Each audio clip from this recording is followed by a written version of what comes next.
सातारा या नावातच इतिहास दडलेला आहे आणि काही रहस्यही.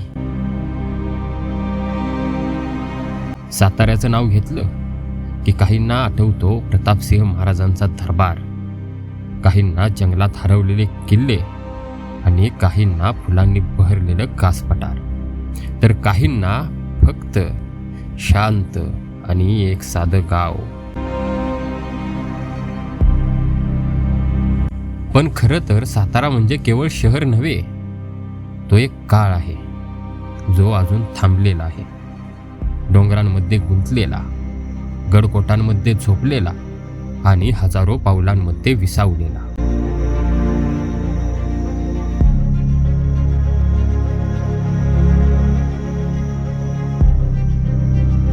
पुण्यापाठोपाठ जर कोणता जिल्हा मराठ्यांच्या इतिहासात सर्वाधिक महत्त्वाचा होता तर तो म्हणजे सातारा.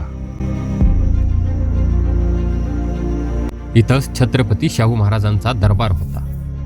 इथूनच मराठा साम्राज्याचा राजकीय धागा विणला गेला.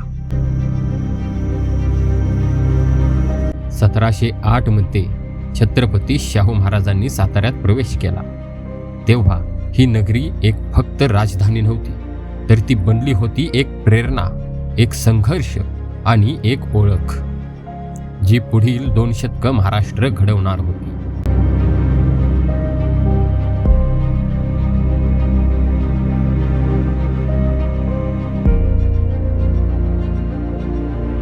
सह्याद्रीच्या डोंगर रांगांनी वेढलेला सातारा म्हणजे केवळ डोंगर नव्हेत, तर इथल्या प्रत्येक डोंगरावर एक गाथा कोरली आहे. वसंतगड, श्री क्षेत्र संगम माहुली, वैराटगडाच्या भग्न भिंती, हे सगळं फक्त पाहायचं नसतं, हे ऐकायचं, अनुभवायचं आणि मनात साचवायचं असतं.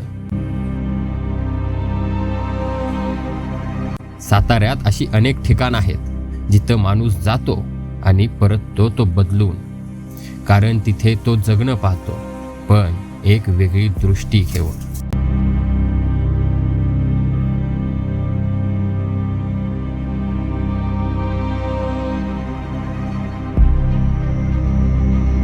साताऱ्याच्या डोंगर रांगांमध्ये असलेल्या पाटेश्वर लेणी, चाफळमधील रामगड, कोयनेतील अज्ञात शिलालेख, ही सगळी ठिकाणं केवळ स्थळं नाहीत, ती आहेत अशी ऊर्जा स्थळं जिथं विज्ञान थांबतं आणि श्रद्धा सुरू होते.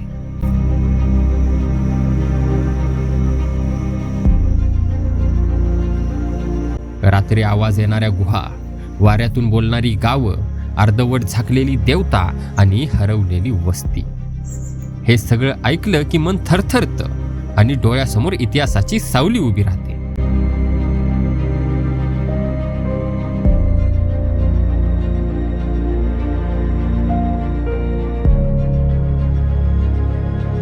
सातारा म्हणजे इतिहास, पण हा इतिहास पुस्तकात नसतो, तो असतो गावकऱ्यांच्या आठवणीत, गडांच्या भग्न भिंतीत आणि जंगलाच्या पानांमधून वाहणाऱ्या गुड वाऱ्यात.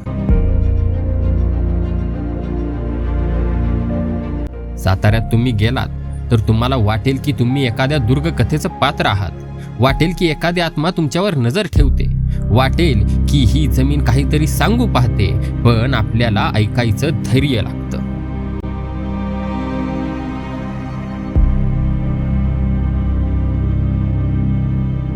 आज आपण आपल्या डॉक्युमेंटरीमध्ये पाहणार आहोत साताऱ्याच्या अशाच काही जागा आणि वास्तू, ज्या बहुतेकांनी पाहिलेल्या नाहीत, पण ज्यांचं अस्तित्व मनावर खोल छाप सोडून जातं. ही ठिकाणं काही भव्य नाहीत, काहींचं अस्तित्व नकाशावरही नाही, पण ती ठिकाणं आहेत मनाच्या, आत्म्याच्या नकाशावर कोरलेली. प्रत्येक ठिकाणाला एक श्वास आहे, प्रत्येक डोंगराला एक आठवण आहे आणि प्रत्येक सावलीत एक रहस्य आहे. आता आपण सुरुवात करूया आपल्या डॉक्युमेंटरीला.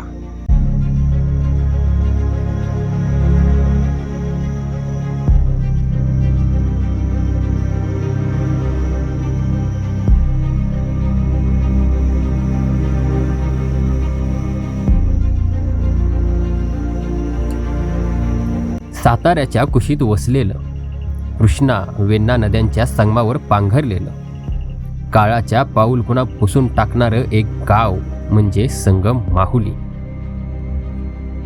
आणि त्या गावाच्या हृदयात उभा आहे श्री विश्वेश्वर मंदिर. एक असं मंदिर जिथे फक्त देव नाही तर संपूर्ण सृष्टीचा श्वास धडधडतो. या मंदिराचं वय सांगणारा कुठलाही कागद उपलब्ध नाही, पण याच्या प्रत्येक दगडामध्ये, प्रत्येक कोरीव रचनेत आणि प्रत्येक पायरीवर असा काही इतिहास साठलेला आहे की तो ऐकताना आपल्या हृदयाची धडधड क्षणभर थांबते.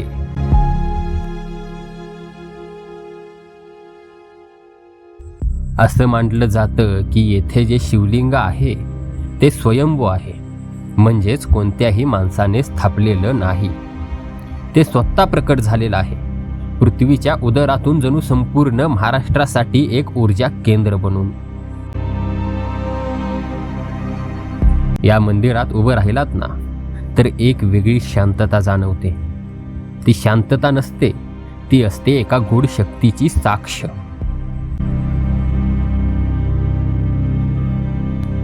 हे मंदिर केवळ वास्तुशास्त्राच्या दृष्टीनंच अद्भुत नाही, तर त्यामध्ये आकाशदीक्षा, सूर्यप्रकाश, चंद्रगती आणि भूचुंबकीय लहरींचा असा समरस संयोग आहे की हे स्थान बनतं भारतीय अध्यात्म आणि विज्ञानाच्या संगमाचं मूर्त स्वरूप. शरद पौर्णिमेच्या रात्री जेव्हा संपूर्ण आकाश चंद्रप्रकाशानं न्हालेलं असतं तेव्हा या मंदिराच्या गाभाऱ्यात एक प्रसन्न पण शक्तिशाली कंपन जाणवतं. जणू काही भगवान शंकर स्वतः ध्यानस्थ अवस्थेत इथे विराजमान झाले आहेत. साताऱ्याच्या इतिहासात असंख्य गड किल्ले, राजे, सरदार, क्रांती, युद्ध दिसतात, पण या साताऱ्यात एक असं स्थान आहे जिथे संघर्ष नव्हे तर अध्यात्माचं तेज जपलं गेलं आहे. हे मंदिर नाही, हे आहे संस्कृतीचं स्मारक. पिढ्यानी पिढ्या या मंदिराच्या आसपासच्या गावकऱ्यांनी आपल्या अन्नातला पहिला घास, पायातली पहिली पावलं आणि आपल्या प्रार्थनेचा पहिला श्वास श्री विश्वेश्वराला अर्पण केला आहे. हे फक्त श्रद्धा नाही, ही आहे आपल्या संस्कृतीची जाणीव आणि आपला अभिमान. साताऱ्याच्या भूमीत जन्मलेल्या प्रत्येक मराठी माणसाच्या रगात जर कोणत्याही एका मंदिराचं नाव जिवंत असावं तर ते आहे श्री विश्वेश्वर. कारण हे केवळ एक मंदिर नाही, तर हे आहे आपल्या महाराष्ट्राच्या अस्मितेचं एक तपस्वी स्तंभ.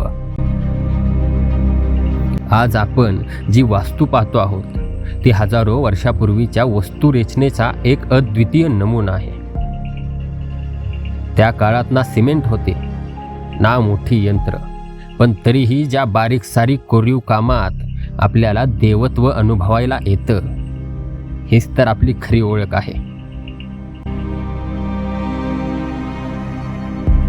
या मंदिराच्या गाभाऱ्यात प्रवेश करताना आपण एखाद्या जगाच्या अंतर्भागात प्रवेश करतो, जिथं भाषा संपते आणि अनुभव सुरू होतो. जिथं विज्ञान आज संशोधन करत आहे तिथं आपल्या पूर्वजांनी हजारो वर्षापूर्वी भेट घेतली होती, शिवस्वरूपाच्या माध्यमातून. याहून मोठा साक्षात्कार, याहून मोठा अभिमान कोणत्याही मराठी माणसाला वाटणार नाही. ही वास्तू पाहताना एकच विचार मनात येतो, माझा महाराष्ट्र माझ्या नसानसात का आहे? कारण अशा जागा, अशी पवित्र मंदिरं या महाराष्ट्रातच सापडतात.